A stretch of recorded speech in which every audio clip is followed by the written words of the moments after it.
시청자 여러분 안녕하십니까? 12월 24일 화요일 JCN 모닝뉴스 시작합니다.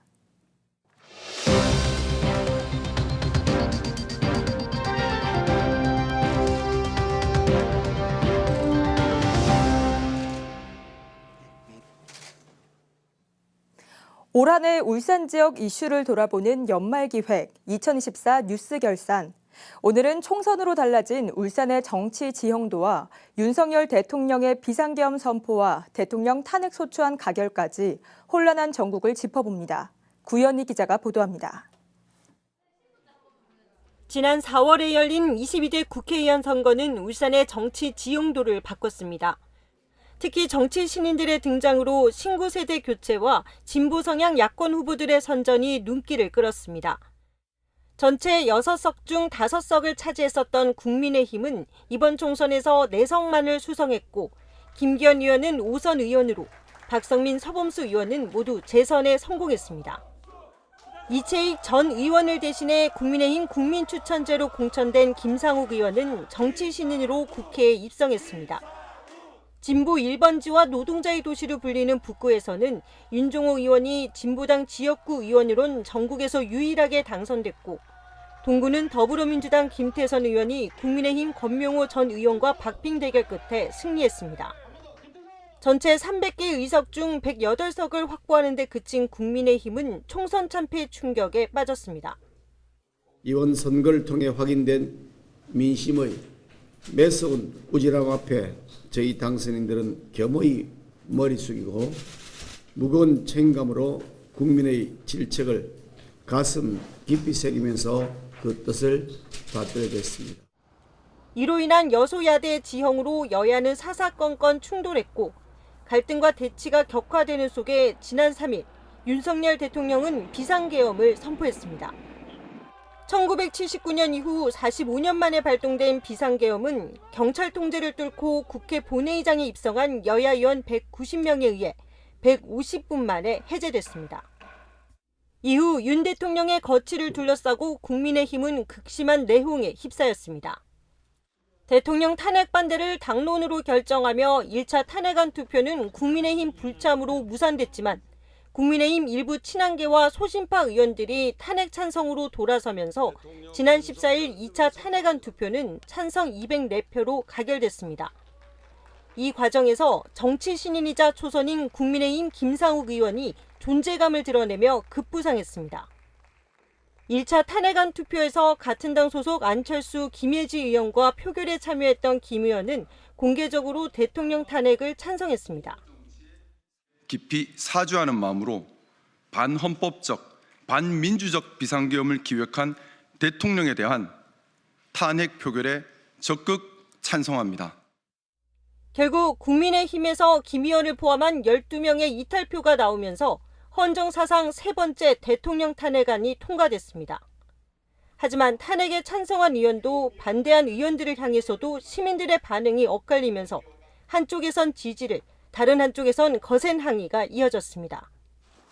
국민의힘 사무총장을 맡았던 서범수 의원은 한동훈 전 대표가 사임하면서 함께 물러났습니다. 비상계엄에 이은 탄핵 정국 속에 현안을 둘러싼 여야 대치가 격화되는 가운데 탄핵안 가결로 인한 국민의힘 내부 혼란은 계속되고 있습니다. 이런 가운데 내년에 치러질 가능성이 높은 조기 대선이 지역 정치권에 미칠 파장을 예의주시하며 내후년 지방선거를 위한 물밑 작업이 빨라지고 있습니다. JCN 뉴스 구현입니다. 국민의힘 김상욱 국회의원은 최근 지역사회에 유포되고 있는 허위 사실에 대해 강력하게 대응할 것이라는 입장을 밝혔습니다. 김상욱 의원은 보도자료를 통해 최근 지역사회에 국민의힘 울산시당 위원장인 자신이 이선호 민주당 울산시당 위원장에게 행동에 대한 결제 행위를 하고 있다는 등의 허위 사실이 유포되고 있다면서 이는 전혀 사실이 아니며 국민의힘과 자신을 모욕하는 처사라고 말했습니다. 김 의원은 이러한 악의적인 허위사실 유포에 대해서는 명예훼손죄로 고소하는 등 필요한 모든 조치를 취할 것이며 언급한 소문 외에도 앞으로 발생하는 모든 허위사실에 대해서는 무관용 원칙으로 강력하게 대응해 나가겠다고 밝혔습니다. 국민의힘 김상욱 의원의 현수막에 적색 스프레이로 욕설을 적은 50대 남성 A씨가 경찰에 붙잡혔습니다. 남부경찰서는 A씨가 단독으로 지난 17일 오전 11시 50분쯤 공업탑 부근에 설치된 현수막에 낙서를 한 사실을 확인하고 A씨를 재물 손괴 혐의로 불구속 입건했다고 밝혔습니다. A씨는 특정 정당 소속은 아닌 것으로 알려졌으며 경찰은 A씨를 검찰에 송치할 계획입니다. 김기현 의원이 울산 남구민을 대상으로 실시한 정책 수요 여론조사 결과 KTX 산천의 태화강력 정차가 가장 시급하다고 생각하고 있는 것으로 나타났습니다. 김 의원은 리얼미터에 의뢰해 지난달 말 이틀에 걸쳐 울산 남구에 거주하는 만 18세 이상 남녀 705명을 대상으로 정책 여론조사를 한 결과를 발표했습니다. 이 조사에 따르면 가장 필요로 하는 세부 정책으로 응답자의 32.4%가 KTX 산천 태화강력 정차를 첫 번째로 꼽았고 다음으로 국립중앙의료원 울산분원 설치와 재건축, 재개발과 그린벨트 해제 등의 순을 보였습니다. 또 울산의 변화를 체감하기 위해 가장 필요한 분야는 복지 분야가 38%로 1위를 차지했습니다. 울주군이 오는 31일부터 내년 1월 1일까지 이틀간 서생면 간절곶 공원 일대에서 2025 간절곶 해맞이 행사를 개최합니다. 울주군은 어제 간절곶 해맞이 행사 최종 보고회를 열고 이같이 밝혔습니다. 간절곶 한반도의 첫 아침을 열다를 주제로 열리는 이번 행사는 오는 31일 밤 송년 제야 행사를 시작으로 새해 첫날 오전 5시부턴 드론라이트 쇼와 불꽃쇼, 해맞이 공연 등이 펼쳐질 예정입니다. 중구의 대표 겨울 축제인 성남동 눈꽃축제가 오늘부터 내년 1월 1일까지 9일간 성남동 젊음의 거리와 문화의 거리 일원에서 열립니다. 이번 축제의 주제는 산타와 초콜릿 공장으로 젊음의 거리와 문화의 거리 일대에 설치된 인공눈 제조기 66대로 축제 기간 매일 저녁 인공눈을 뿌리고 옛 중부소방서 앞 등 5곳에는 인공눈 제조기를 집중 배치해 더욱 풍성한 눈꽃을 연출할 계획입니다. 특별히 오늘과 내일, 28일과 29일에는 옛 중부소방서 부지에 실제와 비슷한 눈을 뿌리고 이와 연계해 소형 눈썰 매장과 눈사람 체험장, 만들기 체험 공간 등도 운영됩니다. 중구 성안동 대한불교 조계종 백양사 앞에 지어진 태화 문화체험관이 어제 준공식을 갖고 본격 운영에 들어갔습니다. 태화 문화체험관은 국비와 시비 60억 원, 민자 75억 원 등 총 135억 원이 투입돼 지어졌으며 지하 2층, 지상 3층 규모로 공연장과 전시체험관, 컨벤션홀, 사찰 음식 레스토랑 등으로 구성된 복합 문화예술 공간입니다. 태화문화체험관은 사단법인 태화복합문화공간이 관리와 운영을 맡게 되며 문화, 예술, 관광, 종교를 모두 아우르는 공간으로 활용됩니다. 울산시가 오는 1월 1일자로 5급 이상 간부 공무원 245명에 대한 대대적인 정기 인사를 단행했습니다.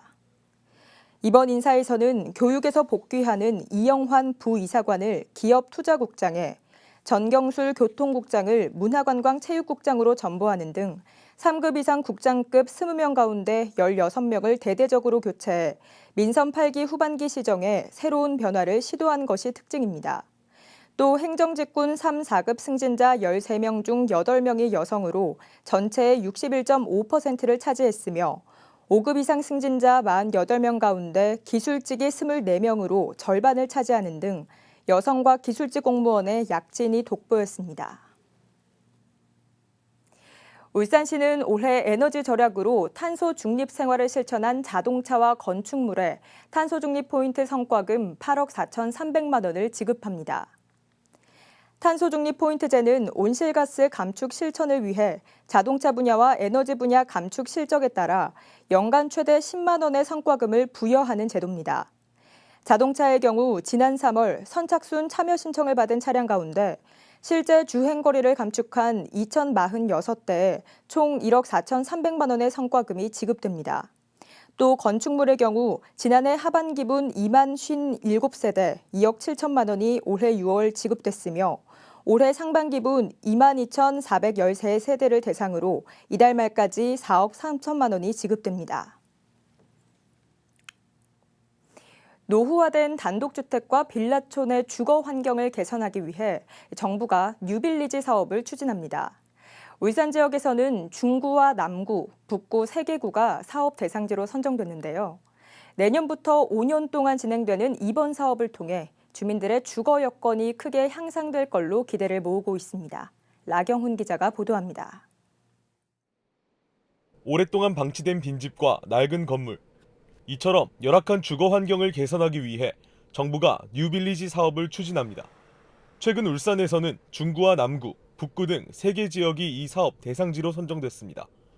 먼저 중구 태화동 태화지구입니다. 태화 어린이집 인근 약 7만 8천 제곱미터 규모 지역에 공영주차장과 소공원, 생활복합센터가 들어서고 보행 환경과 거리 경관도 대폭 개선될 예정입니다. 다음은 남구 신정일동 신정시장 일대입니다. 4만 6천 제곱미터 규모의 이 지역에는 돌봄시설과 청소년 노인시설 등 주민 편의시설과 공영주차장 등이 조성됩니다. 관광개발의 거점으로 주목받고 있는 북구 강동동 정자지구도 뉴빌리지 대상 지역입니다. 정자항 일대 약 14만 제곱미터 지역의 노후주택이 정비되고 신규 주거지와 편의시설이 조성되는 한편 도로 개설 작업도 함께 진행됩니다. 특히 북구에서는 지난해 농소 1동 지역 특화 사업 선정에 이어 2년 연속 도시재생 사업 대상지로 이름을 올렸습니다. 도로 개설과 편의시설 조성, 80호의 신규 주거 공급을 통하여 인구 유입 효과를 기대할 수 있고 경관 개선으로 아름다운 어촌 마을을 조성할 수 있게 됩니다. 지역 주민들의 기대도 큽니다. 코로나로 인해 가지고 지금 어민들이 많이 어렵거든요. 이 어려운 상황에서 이렇게 선정이 돼서 너무너무 기쁘고요. 이번을 계기로 해서 많은 주민들, 외국인들도 많이 오셔갖고 우리나라를 알리는. 이번 사업에는 각 구별로 국비와 시비, 구비를 포함해 약 300억 원의 예산이 투입됩니다. 사업은 내년부터 각 지자체별 계획에 따라 오는 2029년까지 5년간 시행될 예정입니다. JCN 뉴스 라경훈입니다. 울산시가 내년부터 공무원들의 사기 진작을 위한 행정을 강화해 나가기로 했습니다. 울산시는 내년부터 각종 행사나 축제를 위해 휴일에 동원되는 공무원에게 하루 최대 12만 원 범위 내에서 차출 경비를 지급하고 14년째 동결돼 있는 시험 종사 수당도 현실화할 계획입니다. 또 고질 민원 발생과 잦은 비상근무에 따른 기피 업무 등을 담당하는 6급 이하 공무원에게는 월 10만 원의 중요 직무급 수당을 지급하고 재직기간 10년 미만 저연차 공무원의 자기개발 휴가 일수를 늘려 재충전 기회를 보장받을 수 있도록 정책적으로 배려하기로 했습니다. 울산해양경찰서는 올해 훈훈의 따스의 직원으로 울산해경 강동파출소 고정훈 팀장을 선정했습니다. 고정훈 팀장은 봉사단체 좋은 사람들의 모임에 가입해 지역 저소득 시각장애 독거노인 20여 명을 위해 수년간 말벗 도우미 활동을 하고 있고 이용기술 자격증도 취득해 노인 보호시설과 장애인 복지센터 등에서 무료 이발 봉사도 하고 있는 것으로 알려졌습니다. 고 팀장은 작은 힘이 따뜻한 사회를 만드는 불씨가 되었으면 한다고 소감을 전했습니다. 울산시가 산업부가 주관한 AI 자율제조 선도사업 공모에 선정돼 국비 30억 원을 확보하고 관련 분야의 핵심 기술 개발 사업에 착수합니다. 이 사업은 조선산업의 핵심 공정인 용접과 조립 공정에서 운용 중인 협동 로봇을 시뮬레이션과 디지털 복제 등 인공지능 기술을 접목해 자율제조 시스템을 구축하는 것으로 울산시와 울산정보산업진흥원, 한국전자통신연구원과 울산대학교, HD현대미포가 함께 참여합니다. 울산시는 이를 통해 관련 산업의 생산성을 향상시키고 사회협력사와 기술을 공유해 지역 조선산업 생태계를 강화해 나간다는 방침입니다. 울산교원단체 총연합회 제13대 회장에 온산초등학교 이진철 교장이 당선됐습니다. 9년 만에 경선 투표로 치러진 이번 선거엔 온산초 이진철 교장과 울산예술고 김재용 교사가 입후보해 닷새간의 전자투표를 실시한 결과 이진철 후보가 74.7%의 득표율로 당선됐습니다. 이진철 신임 회장의 임기는 3년으로 내년 3월부터 오는 2028년 2월까지 임기를 수행하게 됩니다. 인석의료재단 보람병원이 지난 21일 삼성서울병원과 소아심장협력 심층 진찰에 대한 협약을 체결했습니다. 지난 2001년부터 협력병원으로 교류 중인 보람병원과 삼성서울병원은 지난 2022년 9월부터 소아심장협력 심층 진찰을 통해 620여 명의 임신부와 소아를 진료하고 77명의 환자에 대해 심층 진찰을 진행했습니다. 울산시 보건환경연구원이 고병원성 조류인플루엔자와 아프리카 돼지열병 등 가축 전염병을 예방하기 위해 내년 2월까지 특별방역 대책에 나섭니다. 이번 특별방역 대책은 동절기 야생조류 유입으로 인해 전국적으로 조류인플루엔자 발생 위험이 높아지고 있어 신속한 초동 대응을 위해 실시하는 조치입니다. 동구청이 제14회 어린이 안전대상에서 국무총리상을 수상했습니다. 행정안전부 주최로 열린 이번 시상식은 어린이 안전에 대한 지역사회의 관심을 높이고 우수한 안전시책을 추진하는 전국 지방자치단체를 발굴하기 위해 마련됐습니다. 이번 평가에서 동구청은 아이 키우기 좋은 도시를 만들기 위한 주민과의 협력과 다양한 정책을 추진한 점에서 높은 평가를 받았습니다.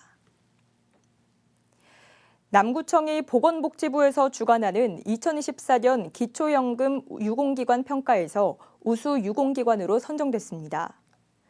남구청은 기초연금을 통한 65세 이상 어르신 복지 증진에 기여한 점을 인정받아 전국 총 20개의 우수 유공기관 중 하나로 2년 연속 선정됐습니다. 남구청은 매달 3만 200여 명의 어르신들에게 기초연금을 지급하고 있고 연령 조건을 충족하는 어르신을 대상으로 적극적인 신청을 유도하고 있습니다. JCN 모닝뉴스를 마칩니다. 함께해 주신 여러분 고맙습니다.